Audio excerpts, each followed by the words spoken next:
नमस्कार मित्रांनो, स्वागत आहे तुमचं आपल्या चॅनलमध्ये. बकासूर आज पळाला परंतु सेमीला हार झाली महाराजां दोघांची.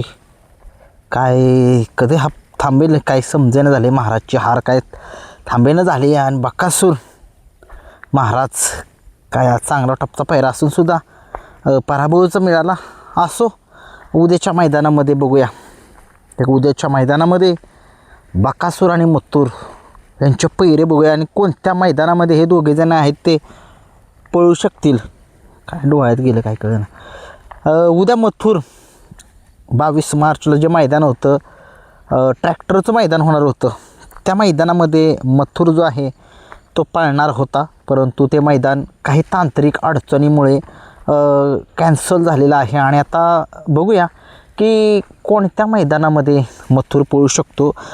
माझ्या अंदाजानुसार उद्या 3 ते 4 मैदान आहेत. ज्या ठिकाणी ओपनचं मैदान असेल त्या ठिकाणी मथुर उद्या पळताना दिसेल. संध्याकाळी लाईव्ह लॉट जे आहेत त्यावेळेस समजतीलच. तरी बघूया एका अंदाजित पायरा कोण असू शकतो.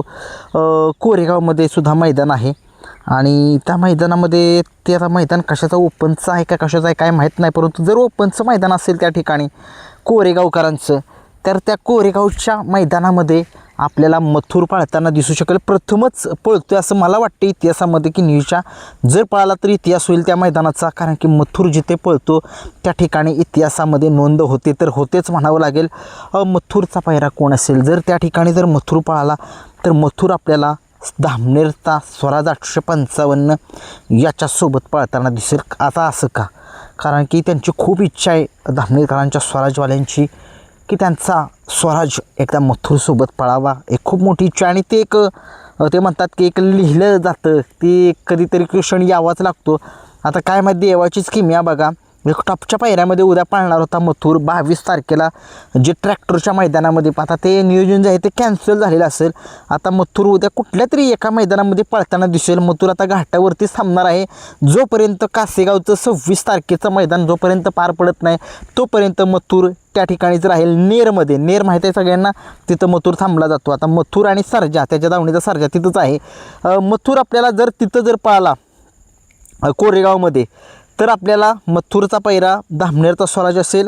जर तिथं नाही पळाला, खाली सांगली जिल्ह्यात 2 मैदान आहेत, ती 2 मधील एका मैदानामध्ये मथुर कोणासोबत पळेल. कंदूरचा राजा एक सगळ्या महाराष्ट्राला माहीत आहे.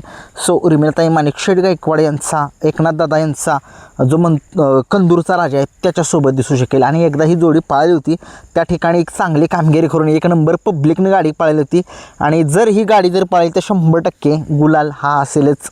बघूया, हे होतं मथुरचं उद्याच्याबद्दल अपडेट. जर संध्याकाळी चिठ्ठी निघाली तर म्हणतोय, जर नाही चिठ्ठी निघाली तर मथुर पळणार नाही असं समजायचं.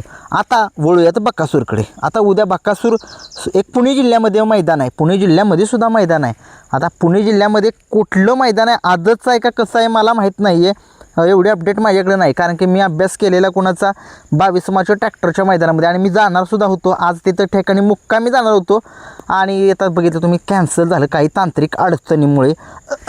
त्याच्यामुळे आता मी काही जाणार नाही तिकडे खाली. बघूया काय होतंय कसं होतंय त्याच्या पद्धतीनं आपण बघूया.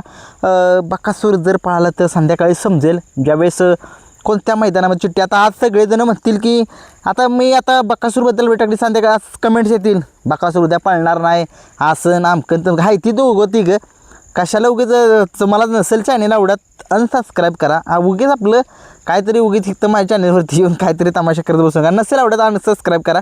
त्यामुळे काय एका 2 सबस्क्रायबरमुळे माझा काय चॅनल चाललेला नाही हे त्यांनी ध्यानात ठेवू. आणि उद्या जर बकासूर आता आज पळाला बकासूर, कोणी सांगितलं का मला सकाळी की बाबा सकाळी बकासूर पळायला आहे काय आहे कोणालाच काय माहीत नाही. हां चल बाबा मला वाटलं की आता तू आरामावरती असेल आणि दुसऱ्या डायरेक्ट 22ला पळेल, पण तसं काय कुणाला माहीत नाही. आता खूप सारे बकासूर प्रेमी आहेत परंतु कुणालाच काय कळालं नाही की बकासूर आज पळणार आहे. परंतु असो, जर समजा जर बकासूर त्या ठिकाणी जर पळाला, समजा किनगीच्या मैदानामध्ये जर आला तर किनगीच्या मैदानामध्ये कोणासोबत पळू शकतो. किनगीच्या मैदानामध्ये जर बकासूर आला तर एक नवीनच चेहरा असेल जो उजेडामध्ये येईल किंवा किनीचा रायबासुद्धा असू शकतो, सांगू शकत नाही आहे. आणि जर सांगली जिल्ह्यामध्ये जर पळायला जर गेला तर मला वाटतं की जावेद मुल्ला तांबे यांचा सर्जासोबत असू शकेल. बघूया. किंवा जावेद मुला यांचा तांबेचा सर्जा नसेल तर मग कोण असू शकतो? तर मग तुम्हीच आता सांगा कमेंट्स बॉक्समध्ये. व्हिडिओ आवडला लाईक शेअर सबस्क्राईब करा. उद्या मथुर आणि बकासूर सज्ज असतील जर चिठ्ठ्या निघाल्या तर. ठीक आहे.